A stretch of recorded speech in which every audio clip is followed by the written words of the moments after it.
Assalamualaikum warahmatullahi wabarakatuh. Hai, perkenalkan kami dari kelompok 5 akan mempresentasikan tentang tata cara penulisan kutipan pada karya tulis ilmiah. Dosen pengampu Ibu Siti Nurdianti Muhajir, SPD MPD.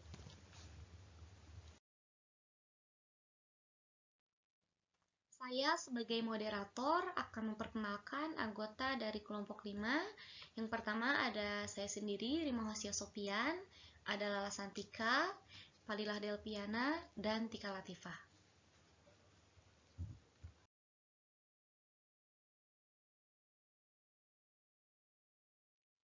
Adapun yang akan kami bahas, yang pertama tentang pengertian kutipan, yang kedua tentang prinsip kutipan, yang ketiga jenis-jenis kutipan, yang keempat tata cara pengutipan dari berbagai sumber, yang kelima ada kesimpulan.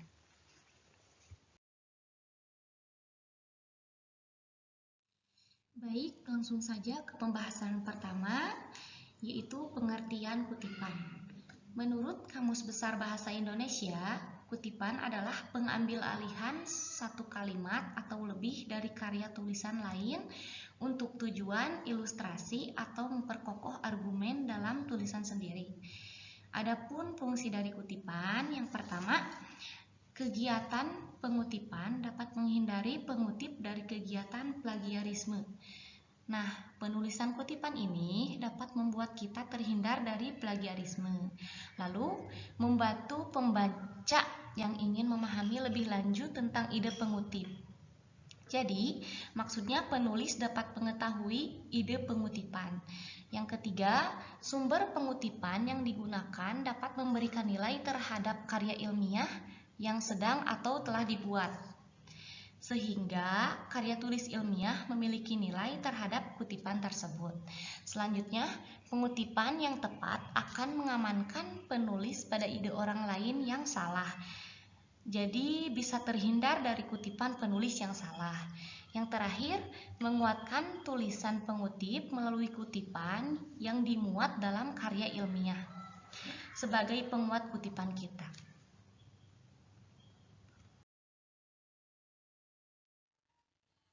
Tujuan dari kutipan yaitu sebagai landasan teori untuk tulisan kita, sebagai penjelasan, dan juga sebagai penguat pendapat yang kita kemukakan. Nah, jadi penulis tidak perlu buang-buang waktu untuk meneliti dan menganalisis hal yang sebelumnya sudah diteliti.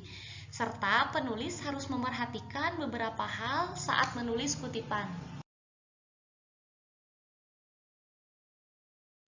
Saya Fadila Delviana, di sini saya akan menjelaskan tentang pedoman kutipan. Yang pertama, kutipan harus diletakkan di akhir kalimat, di dalam tanda baca. Kita lihat contoh di sini. Aspek sistem perpajakan tersebut sangat signifikan. Di sini, kutipan diletakkan di akhir kalimat, yaitu Larsen merupakan nama penulis dan diikuti dengan tahun terbit, yaitu 1971. Yang kedua, kutipan dapat ditulis dengan berbagai cara. Kita lihat di sini, Cooper, 1999 menunjukkan bahwa nama penulis diikuti tahun terbit, atau bisa juga ditulis Cooper, 1999 tanda titik 2, 23. Nah, di sini menunjukkan nama penulis diikuti tahun terbit dan diikuti nomor halaman yang dikutip. Atau kita juga bisa menuliskannya Cooper dalam kurung 1999. Sama saja seperti tadi, nama penulis diikuti tahun terbit, tetapi si tahun terbitnya ini dalam kurung. Nah, penulisan kutipan ini tergantung bagaimana cara kita mengutipnya.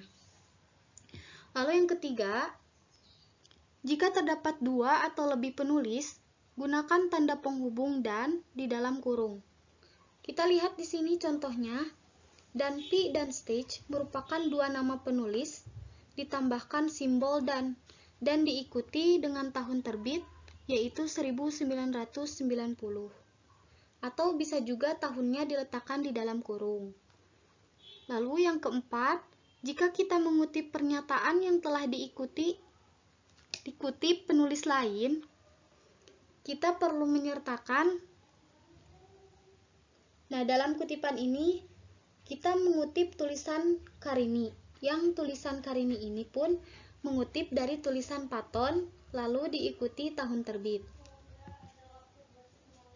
Lalu yang terakhir, 2 atau lebih kutipan harus dituliskan sesuai urutan abjad dan dipisahkan dengan tanda titik koma.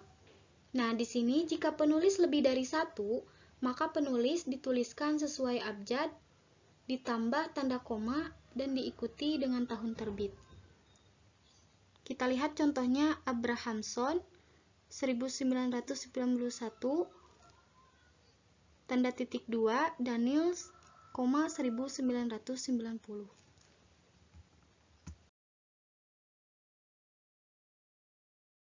Lalu selanjutnya ada prinsip kutipan. Yang pertama, penulis harus mempertimbangkan bahwa kutipan tersebut diperlukan. Nah, mengapa sangat diperlukan? Karena penulisan kutipan ini bermaksud agar terhindar dari plagiarisme. Lalu yang kedua, penulis harus bertanggung jawab secara penuh terhadap ketepatan kutipan. Nah, perlu kita perhatikan bagaimana tata cara penulisan kutipan yang benar seperti apa. Lalu yang ketiga, penulis harus mempertimbangkan jenis kutipan, entah itu kutipan langsung atau kutipan tidak langsung. Nah, kita juga harus mempertimbangkan kutipan apa yang akan kita pakai. Jadi, apakah kita akan memakai kutipan langsung atau kutipan tidak langsung?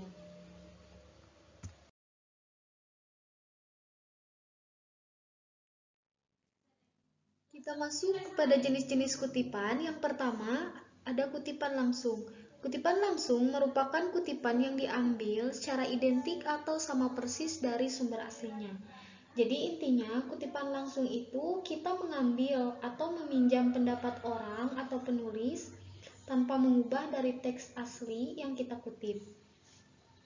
Cara menulis kutipan langsung kurang dari 4 baris atau kutipan yang pendek. Yang pertama, kalimat kutipan harus diintegrasikan dengan teks. Yang kedua, jarak antar baris kutipan adalah 2 spasi. Yang ketiga, kutipan diapit dengan tanda kutip atau petik 2. Dan yang keempat, tulis sumber yang berupa nama pengarang, tahun terbit, dan nomor halaman di dalam tanda kurung.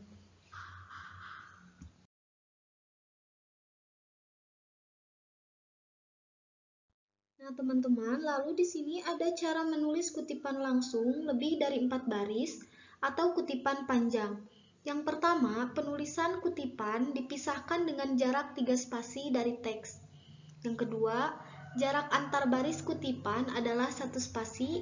Yang ketiga, kutipan boleh diapit dengan tanda kutip atau petik 2, atau tidak juga menggunakan tanda kutip atau petik 2. Lalu yang keempat, setelah kutipan diberi keterangan sumber. Nah, teman-teman, mari kita lihat contoh kutipan langsung di sini. Teks yang dikutip tidak mengalami perubahan ataupun penambahan teks. Contoh kutipan langsung ditandai dengan memberi tanda kutip. Seperti yang teman-teman lihat di sini, teknik purposive sampling digunakan untuk menentukan sampel dengan pertimbangan tertentu terhadap objek yang akan diteliti atau sumber data. Nah, teks yang dipetik di sini merupakan pendapat asli dari penulisnya. Kemudian kita sebutkan nama penulisnya, yaitu Sugiono, diikuti dengan tahun penerbitan, yaitu 2011, dan diikuti halaman, yaitu 124.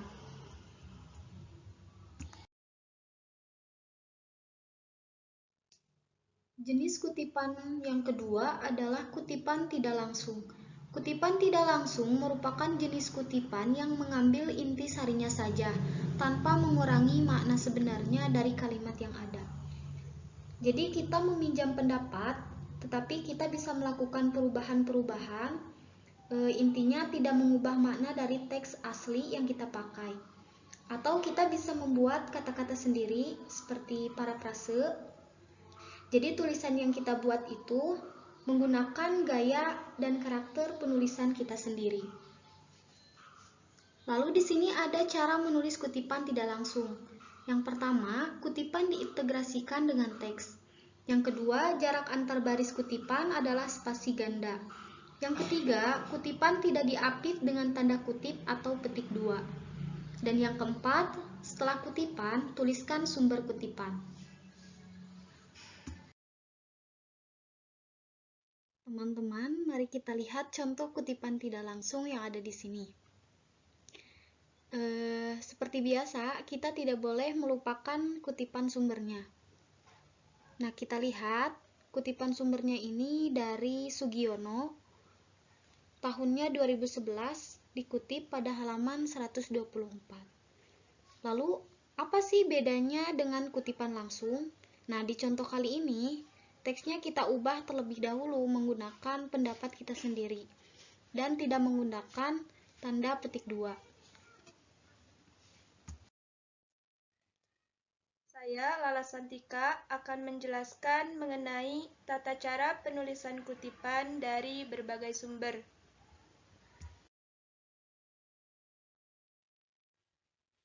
Yang pertama, mengutip dari internet. Kutipan yang diambil dari internet bisa ditulis dengan menuliskan nama penulis seperti penulisan daftar pustaka, yakni nama belakang penulis ditaruh di depan dan nama depan penulis ditempatkan di belakang. Selanjutnya, diikuti judul artikel online tersebut, kemudian tanggal publikasi artikel, lalu alamat website, dan yang terakhir adalah waktu mengaksesnya. Di sini bisa kita lihat di contoh Maria Ratih. Maria merupakan nama belakang penulis yang ditaruh di depan, dan Ratih merupakan nama depan penulis yang ditempatkan di belakang. Selanjutnya diikuti judul artikel online tersebut, yaitu Lembaga Penelitian Jakarta, kemudian tanggal publikasi artikel 2008, lalu alamat websitenya www.penelitian.com, dan yang terakhir adalah waktu mengaksesnya, yaitu pada 1 Maret 2021.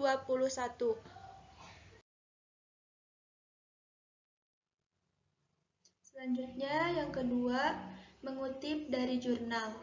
Kutipan yang diambil dari jurnal bisa ditulis dengan menuliskan seluruh kalimat. Bagian akhir setelah tanda titik ditambahkan tanda kurung yang berisi nama belakang penulis, tanda koma, tahun terbit, tanda titik dua, dan nomor halaman. Bisa kita lihat pada contoh, minyak mentah umumnya diklasifikasikan menurut kandungan sulfur sebagai manis atau asam. Minyak mentah manis biasanya mengandung kurang dari 0,5% sulfur dan minyak mentah lebih dari 2% sulfur. Nah, sebagaimana yang telah disebutkan tadi, bahwa pada bagian akhir setelah tanda titik ditambahkan tanda kurung yang berisi nama belakang penulis. Di sini nama belakang penulisnya yaitu Wildan, kemudian diikuti dengan tanda koma, kemudian diikuti tahun terbit yaitu 1994, kemudian tanda titik 2, dan yang terakhir adalah nomor halaman yaitu 338.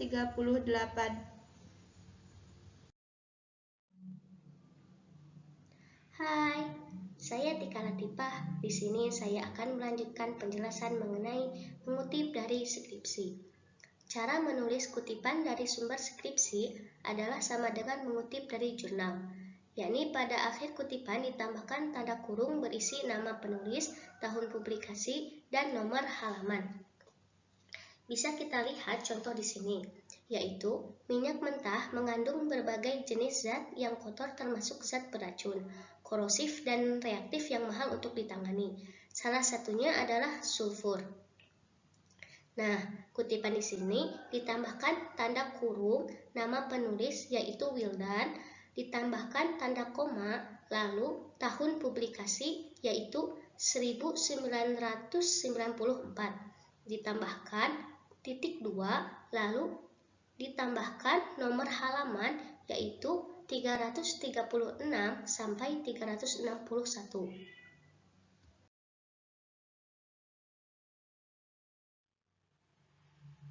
Selanjutnya, yang keempat yaitu mengutip dari jurnal online. Dimulai dengan mengambil kalimat secara utuh. Pada bagian akhir setelah tanda titik diberikan tanda kurung, lalu dituliskan nama penulis, tahun, dan nomor halaman. Tutup tanda kurung, lalu tambahkan judul jurnal, link jurnal online tersebut, dan juga waktu mengakses jurnal online tersebut. Bisa kita lihat contoh di sini, yaitu menulis kutipan sebagaimana yang sudah dijelaskan tadi. Kutipan tersebut pada akhir setelah tanda titik diberikan tanda kurung, lalu dituliskan nama penulis yaitu Budi. Selanjutnya tahun publikasi yaitu 2013 dan nomor halaman dari 175, lalu tutup tanda kurung. Selanjutnya tambahkan judul jurnal yaitu Jurnal Mitra. Lalu link jurnal online tersebut yaitu http://jurnalkesehatan.com, dan juga waktu mengakses jurnal online tersebut yaitu tanggal 1 Maret 2021.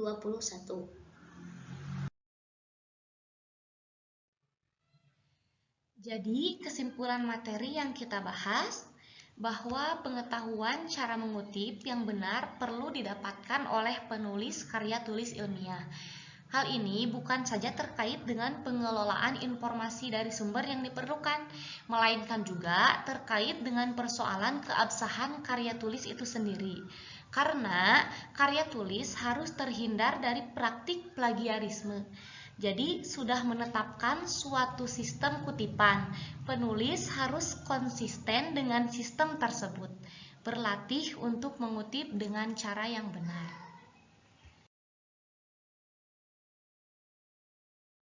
Teman-teman, sekian video presentasi dari kelompok 5. Mudah-mudahan apa yang kami sampaikan dapat dipahami dan menambah wawasan ilmu tentang bagaimana tata cara penulisan kutipan dalam karya tulis ilmiah. Mohon maaf atas segala kekurangannya. Wassalamualaikum warahmatullahi wabarakatuh.